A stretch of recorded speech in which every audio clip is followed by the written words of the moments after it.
Now we have all three differentials built and ready to go, it's time to start placing them into their final housings, and we start with bag C, the front gearbox.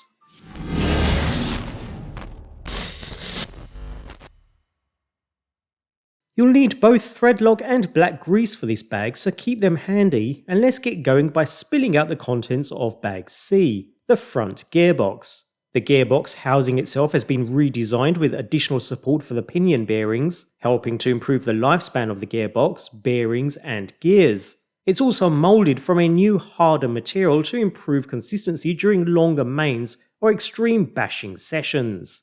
Nevertheless, the remainder of the build is the same as the predecessor, so we start with the main body of the gearbox and inserting both bearings supplied within the package, the smaller to the outside and the larger on the inside. Next, feed the differential pinion gear through both bearings from the inside out, and place a small shim on the outer side before inserting the differential coupler, and after placing a little thread lock onto the set screw, insert it into the coupler and tighten down onto the flat side of the pinion gear. Give the coupler a few turns, making sure everything is nice and free. There should be no binding whatsoever. Next, insert the front differential constructed in bag B, so the one with the 7000 CST oil, into the front gearbox just to see how it sits. If there's any play side to side, then use the two included shims on either side, enough until there's absolutely very little, if any, play. We're good without the shims in this example, although do keep the shims safe in case you need to install them in future once the vehicle has been run in. But for now I can go ahead and remove the differential in order to place some black grease on the main ring gear, which helps reduce temperatures and makes the set last longer. After which it can be placed back into the front gearbox.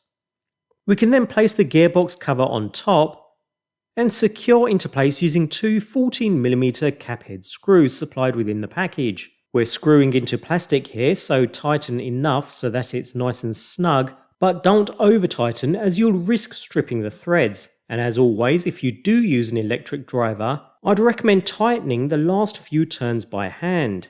At this point I like to slowly turn the diff coupler as well as the differential itself just to get some of that grease spread around the ring gear and pinion and to check everything is turning nice and freely. We can then proceed to seal up the gearbox by placing the final plastic cover on the bottom and securing into place using the two 6mm flathead screws, again taking care not to over tighten and strip out any threads. Gearbox now sealed, and you can give the differential a faster turn, really making sure it's spinning nice and free.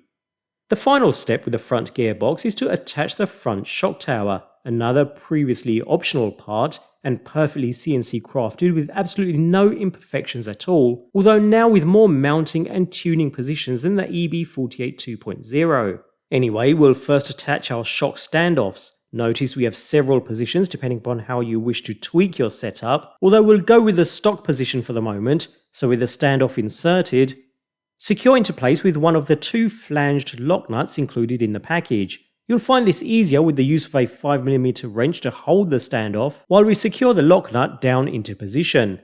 Repeat with the second shock standoff and lock nut on the opposite side. With these in place we can line up the shock tower with the front gearbox and secure into place using the final remaining 14mm caphead screws, 4 in total. Again, we're going into plastic here, so take care not to over tighten. A nice snug fit is all that's required. And with those in place, bag C is complete. Front gearbox built and spinning nice and smoothly. All parts fit together with perfection, no problems at all. In essence, we have a whole new unit here. A new differential housing with new shims and gears, and a new gearbox housing too, all more robust while improving the overall lifespan and performance, finished off with the more customizable shock tower up top. For now though, that's bag C complete, and on to the next video for bag D and the rear gearbox.